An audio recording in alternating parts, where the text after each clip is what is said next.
kita dapat gambar yang cukup tepat tentang topik pada pagi ini.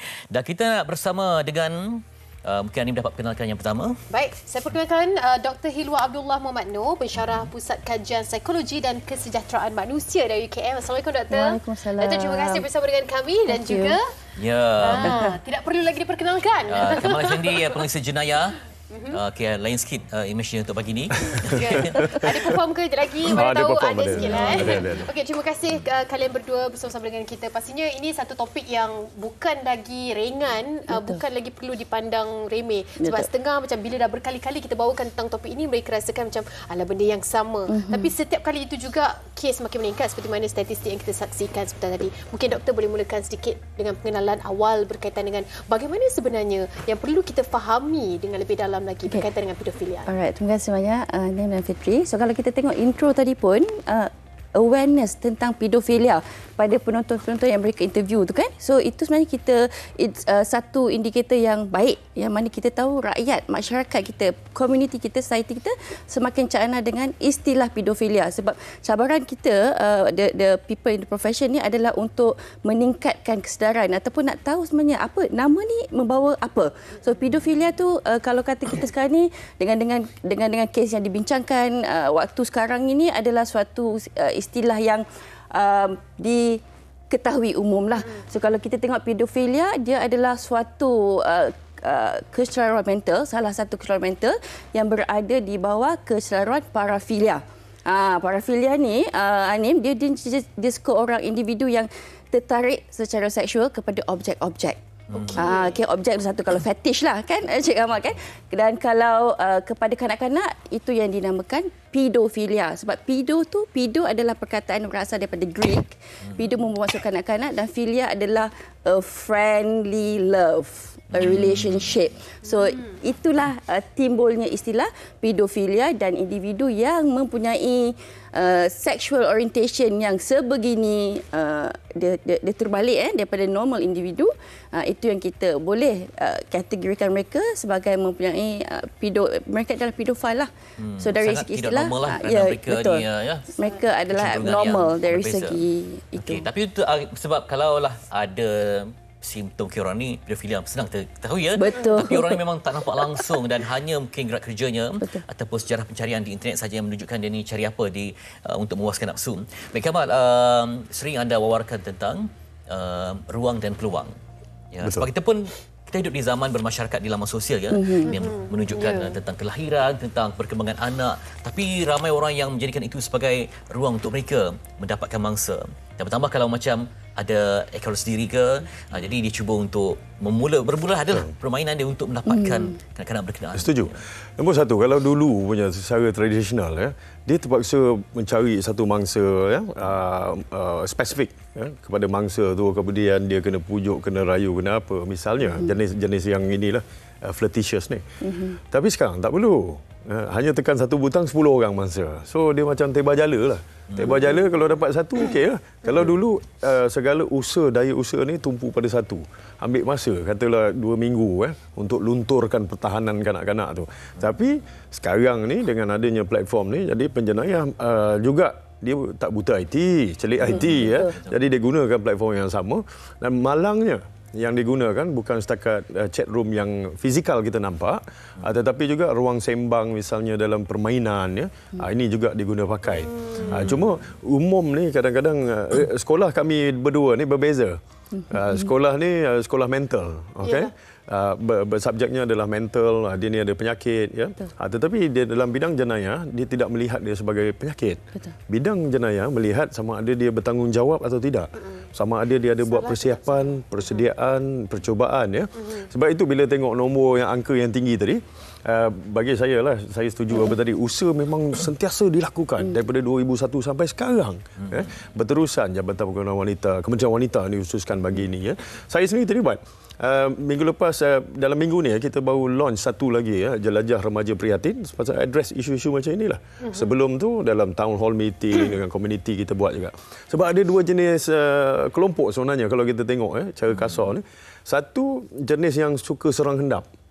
Okey.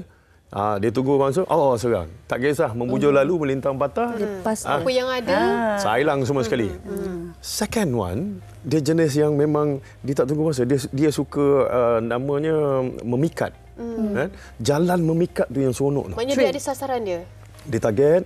Dia bukan nak sasaran tu. Dia nak jalan memikat tu yang menyeronokkan dia, yang give cabaran thrill yang ada dalam thrill. Itu yang membangkitkan segalanya. Dia manusia normal macam kita, tapi kecenderungannya daripada kanak-kanak ya. Jadi kalau bukan sembarang kanak-kanak, kalau setakat boleh dapat kan, susah. Dia suka yang tarik tali. Perjalanan tu yang menyeronokkan. Journey untuk dapatkan. Betul. Carry. Okey, kalau kita saksikan tadi statistik dan juga ada juga kenyataan daripada orang awam mengatakan kalau anak dia pakai mungkin yang seksi, yang nampak macam menggairahkan, itu tidak post, tidak diletakkan di dalam Facebook dan sebagainya. Cuma persoalannya di sini, kalau mereka, contoh kita ambil kes rogol, ada juga kes rogol yang melibatkan mereka yang bertutup-litup, bertudung dan sebagainya. Jadi adakah sama yang kita boleh kategorikan kepada pedofilia ni? Kalau anak tu pakai yang elok, tutup lengkap baju pun dia tertarik bukannya sexual semata, tapi personality ataupun bentuk badan dia. Itu yang kita kena tahu definisi, sebab bila pedofilia ni adalah sexual orientasi. It's a sexual disorientation kalau individu yang sebegini. So sebenarnya pakailah apa pun, tutuplah macam mana, tetapi kalau kata nafsunya ke arah kanak-kanak, apa saja ditebarkan tadi, kalau Cik Kamal kata, dia akan sangkut. Tapi risiko tinggi kepada mereka yang sengaja mendedahkan, kan, sengaja. Itu yang kita tengok faktor risiko tu tadi. So bagi saya, kalau kata individu itu mempunyai nafsu ke arah kanak-kanak, yang disoriented, so kanak-kanak tu ditutup setebal mana, sebanyak mana kain pun, ada peluang sexual untuk sexual drive tu ada tetap ada kepada kanak-kanak. Imaginasi tu adalah segalanya dalam dunia mereka dunia penjenayah tu. Dia nak rompak pun imaginasi itu penting. Jadi apa yang perlu ada, visual communication yang ada, yang perlu ada hanya bentuk tubuh dan wajah. Malahan ada yang jari, fetish pada jari apa semua. So dia tengok jari anak tu kembang-kembang semua kan. Ingatkan jari tunjuk, ibu jari dengan jari tunjuk sama saiz. Dia jenis yang suka tu. Jadi daripada situ imajinasi dia dikembangkan. Okey, dia karya tu dia buat dalam dia. Kalau saya tengok rekod lah paparan antarabangsa ke semua yang penjenayah pedofilia ni, tak ada pun muka macam kita tengok tipikal menyeramkan ke. Penjenayah sambil dia cakap dia pandang saya, muka menyeramkan ke. Berhati-hati akibat saya. Dia seperti biasa. Nampak macam nampak normal. yang betul-betul memang dia ni memang nampak ni macam tak nampak mencurigakan. Loving. In fact lah dia. Nampak kan? Kalau saya lah yang ditangkap ini adalah pencabul kanak-kanak. Sebab pedofil yang sebenar, GDP dia 24 USD billion per tahun. Commodity trading, video apa semua. Sebab kita ada web yang kita nampak nyata.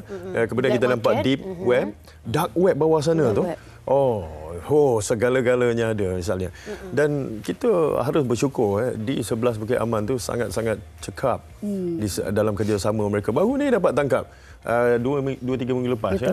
Orang tu dikendaki oleh North America sebab dia sebenarnya yang ditangkap oleh di sebelah atau PDRM 3 minggu lepas tu tanpa prejudisnya itu lebih besar daripada Richard Akal. Bayangkan Richard Akal tu kita gambarkan dia sebagai raksasa. Raksasa ya. Yang ini lagi besar. Saya highlight benda ni lah. Without prejudice, yang sepanjang pengetahuan saya, dia ni lagi besar daripada Richard Akal. Bahaya dia tu. Apa yang dia ada koleksi-koleksi itu. Jadi kalau 2 kali ganda Richard Akal macam mana? Itulah di sebelah kita yang ada, PDRM yang ada, melindungi kanak-kanak. Kemudian kerjasama yang dibuat berterusan memastikan keselamatan kanak-kanak ni memang ada. Pasukan pelindung kanak-kanak, pasukan kebajikan kanak-kanak. Cuma satu je komponen yang tak ada. Apa dia? Kesedaran awam ini dia ada musim. Bila ada kes, baru dia timbul semula kesedaran. Dia orang ni tak ada musim. Dia pantang undur tanpa operasi je. Itulah risau juga sebab ia melibatkan lingkungan. Kita harapkan selamat di sekolah ataupun di kawasan tadika sebagainya. Betul. Jadi Dr. rasa macam mana supaya mereka yang pembangsa ni kalau ikutkan profil mereka ni jadi begitu sebab apa? Mungkin ada sejarah hitam ke ataupun apa? Kalau kita tengok faktor etiologi kenapa individu tu cenderung and end up dia opt untuk mempunyai gaya hidup macam itulah, the sexual orientation. Kalau kita tengok research yang ditunjukkan itu pun memang faktor kanak-kanak waktu dia membesar itu. Waktu kurang kasih sayang, lack of affection, kan? Kasih sayang sepatutnya diidamkan oleh kanak-kanak tetapi dia dinafikan hak itu. Itu membawa percentage yang besar bagi profiling pedofilia inilah. Dan of course ada trauma ataupun event yang mereka sendiri menjadi mangsa. Menjadi mangsa dan kemudian akan cenderung untuk end up dengan sebegitulah. Kalau macam di asrama kan, kita nampak mungkin kemerungan ke apa semua. Tapi yang paling bahaya bila anak tu jadi gembira sebab ada orang yang mungkin take care, ada orang yang prihatin. Dan lebih malah lagi, yang menjadi bangsa ni tidak mengenal jantina. Budak-budak modal rendah. Budak-budak modal rendah. Lollipop. Lollipop ajak main game sikit kan, ajak belikan barang. Kalau besar janim ni, kita bercakap juga tentang kanak-kanak yang menjangka usia remaja juga menjadi yang bawah 15 tahun juga menjadi mangsa. Bagaimana pula impak terhadap diri mereka? Kadang-kadang ajakan itu, pujukan, rayu dan sebagainya. Nampak begitu meyakinkan. Ada pula yang suka, ada pula yang diamkan. Itu kita kena back to balik perkembangan dari segi psikologi, developmental psychology. Remaja ni fasa kalau kita ingat balik kan, Cik Kamal macam turbulence kan, waktu tu roller is a very roller coaster. So kita waktu tu kita ada konflik dengan ibu bapa. Pada waktu sama sekarang ni dunia media sosial dia borderless, tanpa sempadan. So memang adalah fasa yang sangat-sangat kritikal bagi seorang remaja untuk membentuk kemenjadian ataupun jati diri. So kalau kata dia terjumpa, mungkin dia sunyi, murung macam Fitri kata tadi, kebarangkalian tu tinggi untuk dia menjejakkan kaki di side yang sebelah sanalah. Adakah kita perlu menjadi bagaimana ibu bapa ni, perlu menjadi kawan, perlu menjadi mereka yang betul-betul fahami untuk bertanya apa yang sebenarnya dialami oleh sebab anak-anak. Sebab tiba-tiba anak tu boleh jumpa sweet talker yang betul ambil berat kan, dia mungkin dia pandang saya. Sweet talker pandang saya, nakal pandang saya. Tak boleh buat apalah. Saya agree. Begini prejudice tanpa prejudice. Kita sangat prejudice kepada penjenayah yang ada dan kita meletak segala gugusan yang ada di tangan mereka, kesalahan penjenayah mereka yang menyebabkan ini, peluang itu apa semua. Tetapi kita harus sedar bahawa raksasa ini wujud juga di rumah. Monsters are everywhere. Contoh exactly. Dia cakap, abang minta tolong ni, kita menang ni, abang pun tak tahu. Tok, ni apa?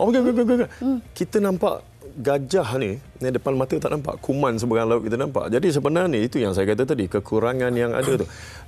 2 minggu lepas saya di Sarawak dalam integriti Land and Survey Sarawak pun soalan-soalan ini adalah popular. Dia kata kenapa sekarang ada macam ini pattern dia.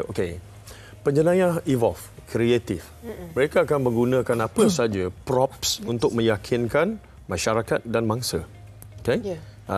So ada yang pakai ala-ala yang boleh dipercayai, sopan aja macam Fitri contoh, pakaian macam dia. Ada yang pakai relik agama. Ada yang pakai ketayap, pakai songkok apa semua, because dia tahu ini adalah jalan untuk memperdaya. After all, jenayah pertama yang berlaku dalam sejarah manusia ialah perdaya apabila Nabi Adam dan Hawa diperdaya.